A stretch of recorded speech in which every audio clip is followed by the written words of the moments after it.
வீட்ல எப்படி செலிப்ரேட் பண்ணுவாங்கன்னு நீங்க கேட்டீங்க. நான் சொன்னேன். அதுக்குன்னு அதுக்காக தாங்க ஏற்பாடு பண்ணேன். உங்க வீட்ல எப்படி தீபாவளி கொண்டாடுவீங்களோ, அதே மாதிரி தான் நம்ம வீட்லயும் கொண்டாட போறோம். சொல்லப் போனா அதை விட ரொம்ப ஜாலியாவே கொண்டாட போறோம். இவன் இதெல்லாம் ஏற்பாடு பண்ணுவான்னு நான் எதிர்பார்க்கவே இல்லப்பா. வெளிய வந்து பார்த்தா எல்லாமே இவனே பண்ணிருக்கான். எனக்கே இது சர்ப்ரைஸ் தான். அண்ணா புது ட்ரெஸ் எடுத்துக்கிறேன். டேய் இருடா, எல்லாத்தையும் வச்சு சாமி கும்பிட்டுட்டு அப்புறம் தான் எடுக்கணும்னு நிலா சொல்லிச்சுல. என்ன புது பழக்கமா இருக்கு? அப்படிதான் எடுத்து கொடுப்பாங்களாண்டா. நிலா வரட்டும் இரு. அண்ணே வாப்பா, உனக்காக தான் எல்லாரும் வெயிட் பண்ணிட்டு இருக்கோம். இன்னைக்கு நல்ல நாள், நீயே விளக்கேத்துமா.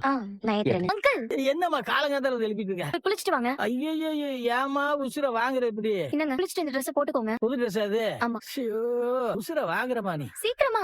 போறேன். அண்ணா, இது என்ன ஸ்வீட் புதுசா இருக்கு? அது தீபாவளி அன்னைக்கு பண்ண ஸ்வீட்ரா. சுழியன்னு சொல்லுவாங்களா. நல்லா பண்ணிருக்கேனா? இதுக்கு முன்னாடி நீ ஏன் பண்ணல? அது நேத்து பலகாரம் செய்ய ஒருத்தவங்க வந்தாங்கல்ல, அவங்க கிட்ட எப்படி பண்றதுன்னு கேட்டு தெரிஞ்சுக்கிட்டேன். பாருடா, இது எப்படி நடந்துச்சு? அதெல்லாம் கேப்ல கேட்டு தெரிஞ்சுக்கிட்டேன்டா. அதான் அப்படி பண்ணி பார்க்கலான்னு பண்ணேன். ஆனா ஒண்ணுண்ணே, இப்படி ஒரு தீபாவளி நம்ம இதுவரைக்கும் கொண்டாடினதே இல்ல. இதான் ஃபர்ஸ்ட். ஆமாண்ணா, இவ்வளவு சந்தோஷமா நமக்கு ஒரு தீபாவளி இருந்ததே இல்லல. நீங்களாம் தீபாவளி எப்படி கொண்டாடுவீங்க? கொண்டாடுறதா? அதெல்லாம் இருக்கவே இருக்காது. நீ புது ட்ரெஸ் எல்லாம் போடுவோம், ஆனா இவ்வளவு சந்தோஷமா இருந்ததே இல்ல. நேத்து ராத்திரில இருந்து தீபாவளி மூட்ல தான் இருக்கும். இல்லன்னா எண்ணெய் சட்டி வச்சு பலகாரம் சுட்டோம், சந்தோஷமா சிரிச்சுக்கிட்டே இருக்கும். இதோ இப்ப பாருங்க, காலைல எந்திரிச்சோம், குளிச்சோம், சாமி கும்பிட்டோம், இப்ப எல்லாரும் ஒண்ணா உட்காந்து சந்தோஷமா சாப்பிட்டு இருக்கோம். இந்த மாதிரி எல்லாம் எங்க வீட்டுல நடந்துறாதானே? இத்தனை நாள் எங்க இருப்பேன் தெரியுமா? கடைசியா நம்ம வீட்லயே எல்லாமே